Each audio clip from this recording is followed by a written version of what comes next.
75ാമത്തെ republic ദിനാഘോഷത്തിനുള്ള ഒരുക്കങ്ങൾ രാജ്യതലസ്ഥാനത്ത് പുരോഗമിക്കുകയാണ്. ഇത്തവണയും വിപുലമായ ആഘോഷങ്ങളാണ് രാജ്യതലസ്ഥാനത്ത് ക്രമീകരിച്ചിരിക്കുന്നത്.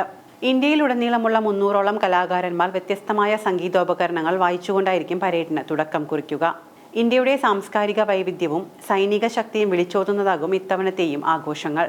ഭരണഘടന നിലവിൽ വന്ന ദിവസമാണ് രാജ്യം റിപ്പബ്ലിക് ദിനമായി ആചരിക്കുന്നത്.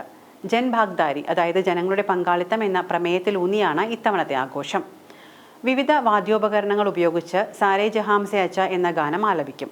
തുടർന്ന് നടക്കുന്ന നൃത്താവിഷ്കാരത്തിൽ 5000 കലാകാരന്മാർ പങ്കെടുക്കും. ജയതി മമ ഭാരതം എന്ന പേരിൽ 11 മിനിറ്റോളം നീണ്ടു നിൽക്കുന്നതായിരിക്കും ഈ കലാപ്രകടനം. സംഗീത നാടക അക്കാദമിയാണ് പരിപാടി നടത്തുക. രാജ്യത്തിന്റെ വിവിധ ഭാഗങ്ങളിൽ നിന്നുള്ള 45ലധികം നൃത്തരൂപങ്ങൾ പ്രകടനത്തിൽ അവതരിപ്പിക്കും. ആദ്യമായി എല്ലാ അതിഥികൾക്കും ഒരേ കാഴ്ചാനുഭവം ലഭിക്കുന്നുണ്ടെന്ന് ഉറപ്പാക്കാനായി വിജയ് ചൗക്ക് മുതൽ സി ഷഡ്ഭുജം വരെയുള്ള കർത്തവ്യപഥിലായിരിക്കും പ്രകടനം നടക്കുക. പ്രധാനമന്ത്രി നരേന്ദ്രമോദി യുദ്ധസ്മാരകത്തിൽ പുഷ്പചക്രം അർപ്പിക്കുന്നതോടെയാണ് റിപ്പബ്ലിക് ദിന പരേഡിന് തുടക്കമാവുക.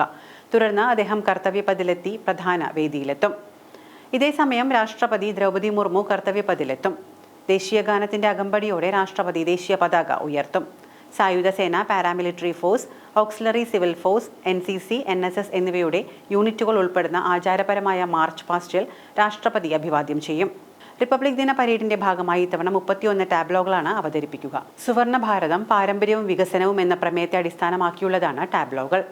സംസ്ഥാനങ്ങളിൽ നിന്നും കേന്ദ്ര ഭരണ പ്രദേശങ്ങളിൽ നിന്നുമുള്ള 16 ടാബ്ലോകൾ, കേന്ദ്ര സർക്കാർ വകുപ്പുകളുടെ 15 ടാബ്ലോകൾ എന്നിവയായിരിക്കും ഉണ്ടാവുക. ഇന്ത്യൻ ഭരണഘടനയുടെ 75 വർഷങ്ങൾ പ്രതിപാദിക്കുന്ന 2 ടാബ്ലോകൾ ഉണ്ടാകും. ഭഗവാൻ ബിർസ മുണ്ടയുടെയും സർദാർ വല്ലഭായ് പട്ടേലിന്റെയും 150ാം ജന്മവാർഷികമാണ് ടാബ്ലോയിലെ മറ്റ് ഹൈലൈറ്റുകൾ. രാജ്യത്തിന് സംഭാവന നൽകിയ വ്യക്തികളെ ചടങ്ങിൽ ആദരിക്കും. സർപഞ്ചുകൾ, ദുരന്ത നിവാരണ പ്രവർത്തകർ, ജലസേനാംഗങ്ങൾ, കരകൗശല വിദഗ്ധർ, SHG അംഗങ്ങൾ തുടങ്ങി 34 വിഭാഗങ്ങളിലായി 10,000ഓളം പേർക്ക് ക്ഷണമുണ്ടാകും. രാജ്യത്തിന് സമഗ്ര സംഭാവനകൾ നൽകി 34 വിഭാഗങ്ങളിൽ നിന്നുള്ള 10,000ഓളം അതിഥികളെയാണ് ഇത്തവണ റിപ്പബ്ലിക് ദിനാഘോഷങ്ങൾക്കായി ക്ഷണിച്ചിരിക്കുന്നത്. ഇന്തോനേഷ്യൻ പ്രസിഡന്റ് പ്രഭാവോ സുബിയാൻഡോ ആണ് ഈ വർഷത്തെ അതിഥി.